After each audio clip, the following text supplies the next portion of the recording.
नमस्कार. डॉक्टर चौधरी. मित्र हो,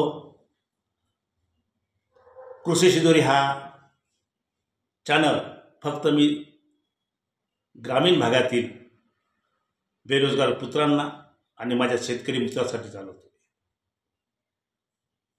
महाराष्ट्र शासन आणि जागतिक बँक यांच्या संयुक्त विद्यमानाने नानाजी देशमुख कृषी संजीवनी प्रकल्प टप्पा क्रमांक 2 पोखरा यामध्ये जे गाव समाविष्ट आहे तर तिथल्या सरपंच महोदयांनी काय तयारी करायची आहे, कारण लोकसहभागीय शाश्वत विकास आराखडा तयार करायचा आहे.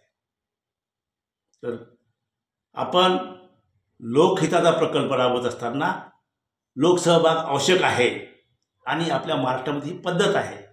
लोकसहभागातलेच प्रकल्प इथं यशस्वीरित्या पार पडतात.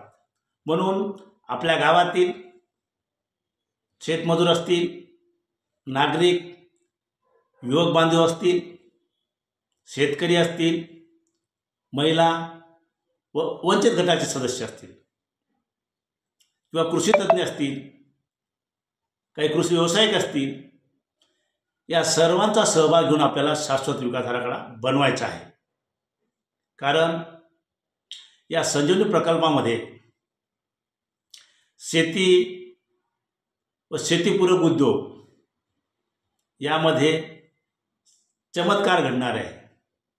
आणि जर जमिनीची शेतीच्यासाठी जर पाण्याची धग असेल, म्हणजे कमतरता वाटत असेल, तर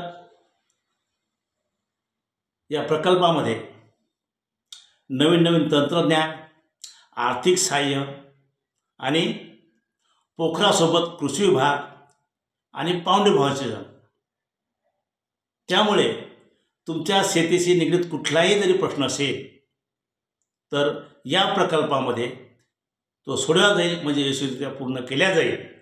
त्यासाठी आपण आपल्या गावातील विकास आराखडा बनत असताना जे कृषी अधिकारी आहेत, कृषी तज्ज्ञ आहेत, यांच्या मार्गदर्शनासाठी आपण हा आराखडा बनवायचा आहे. आणि हा आराखडा आपल्याला 6 वर्षासाठी बनवायचा आहे. त्यामुळे तुमचं 4 दिवसाचा कार्यक्रम राहणार आहे.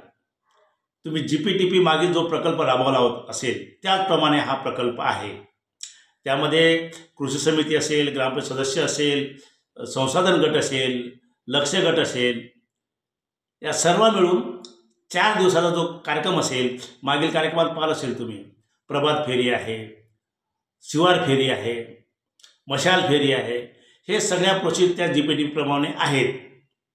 आणि त्यानंतर आपल्याला गाव नकाशे आहे, हा प्रकल्प राबवत असताना शाश्वत आराखडा बनणे आवश्यक आहे.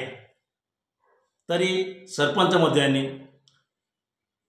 या कुठल्या बाबीचा समावेश करायचा आहे हे आपण पुढील व्हिडिओमध्ये पाहणार आहेत. तरी सरपंच म्हणून आपण तरी माझ्या कृषी चॅनलला सबस्क्राईब कराल ही अपेक्षा करतो. धन्यवाद.